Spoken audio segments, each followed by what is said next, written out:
Welcome to Algebra 2, 1.4 and 1.5 lesson over formulas, equations, and problem solving. So today there's actually a couple of objectives. You will rewrite and evaluate formulas and equations, and you will solve problems using verbal models. And we practiced that a little bit last time, so we will continue to do that. So what is a formula? It's an equation that relates two or more quantities, usually represented by variables. So one that you're familiar with is that perimeter equals 2 times length plus 2 times width. To solve for a variable means to rewrite an equation as an equivalent equation in which the variable is on one side by itself and does not appear on the other side. So let's look at an example. All right, we're going to solve the formula C equals 2 pi r. Y'all are used to the circumference formula. We're going to solve it for r, and then we're going to find the radius of a circle with circumference of 44 inches. So there's two parts to our answer. One is a formula r equals, and then the other one we're actually going to plug in a value for a circumference and get a specific radius. Okay, so we're going to solve for r. We're going to write down the formula as it was given to us, C equals 2 times pi times r. So we're going to undo everything being done to r. So we're going to divide both sides by 2 pi. So C over 2 pi equals r. So that is one part of our solution. The second part of our solution is going to be when we substitute the given value into the rewritten formula. So we're going to substitute 44 for C and then simplify. So we get that r is going to equal 44 over 2 pi, which if you use your calculator, you'll see approximates to be 7. So the radius of the circle is about 7 inches. Now, really, even though this is saying that's the final answer, that's true. But when I'm checking things like this, I'm going to want to see that the formula solved for r. Okay, so you need to make sure you've got C over 2 pi equals r somewhere. Now we're going to solve 9x minus 4y equals 7 for y, and then we're going to find the value of y when x equals negative 5. So again, you're going to have two parts to your answer. Okay, to solve the equation for y, we're going to write the original equation, and then we're going to isolate first 4y by itself on one side of the equation, or negative 4y, and then we're going to actually solve for y. So we subtract 9x from both sides to get that negative 4y by itself, and it's going to equal 7 minus 9x, and then we're going to divide both sides by negative 4. And so we get y equals, we're going to do our division term by term. 7 divided by negative 4 gives us negative 7/4. And then negative 9 divided by negative 4 gives us plus 9/4, and then the x. And so that is one of our answers right there. The other answer is going to come from substituting the given value into the rewritten equation. So we're going to substitute negative 5 for x. So where we had x before, now we have negative 5. So 9 times negative 5 gives us negative 45/4 plus negative 7/4. Let's see, that's going to give us negative 52/4, which reduces down to negative 13. All right, problem solving. It is helpful when solving real-life problems to write an equation in words before you write it in mathematical symbols. This word equation is called a verbal model.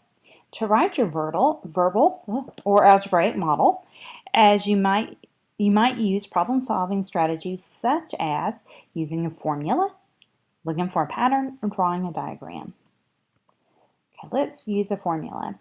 And the Acela train travels between Boston and Washington, a distance of 457 miles. The trip takes 6.5 hours. What is the average speed? Okay, so what we're going to do is we're going to use the formula for distance traveled as a verbal model. So distance is equal to rate times time. And so in this case, our distance is in miles, our rate is in miles per hour, the speed, and then time is the number of hours it takes. So 457 equals r, that average speed we're interested in, times 6.5. We're going to solve for r. So if 457 equals 6.5 times r is being multiplied by something, so we need to divide by it. So we're going to divide each side by 6.5. So 70.3 approximately, rounded to the nearest tenth, is equal to r. So the average speed of the train is about 70.3 miles per hour. Okay, to check this, you can use unit analysis to do the check. 457 miles is approximately 70.3 miles per 1 hour times 6.5 hours. The hours cancel out. 70.3 times 6.5 gives us approximately 457, so we're good. Let's look at example 4. Okay, so here is a picture of somebody paramotoring. Okay, a paramotor is a parachute propelled by a fan-like motor. Pretty cool. The table shows the height h of a paramotorist t minutes after beginning a descent. Find the height of the paramotorist after 7 minutes. Okay, so let's look at the table and talk about what it tells us. All right, the initial time is time 0. Okay, that's right when the paramotorist starts. Okay, and so the initial height is 2,000 feet. After 1 minute, the paramotorist is at 1,750 feet. After 2 minutes, the paramotorist is at 1,500 feet. So as time goes by, the paramotorist is descending to the ground. Okay?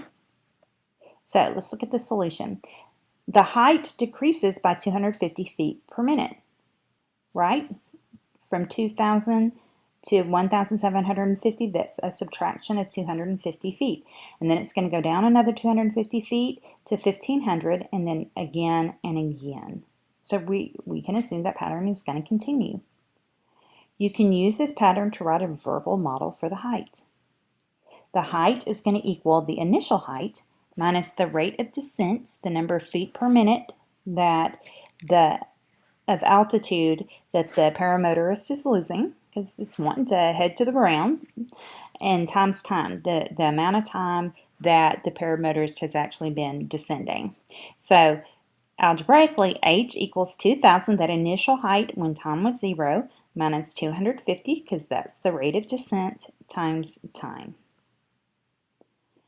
So the equation is h equals 2,000 minus 250t.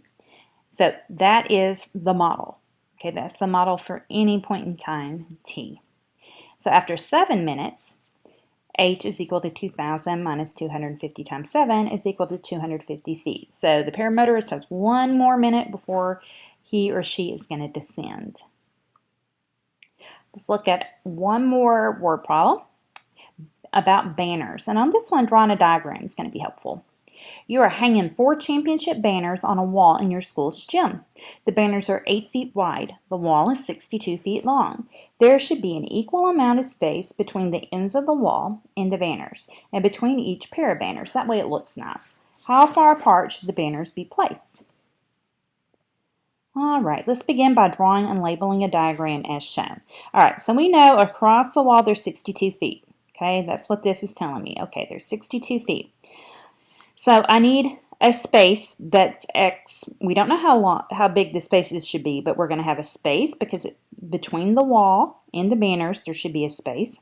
And then we'll have our first banner, which we do know is 8 feet long.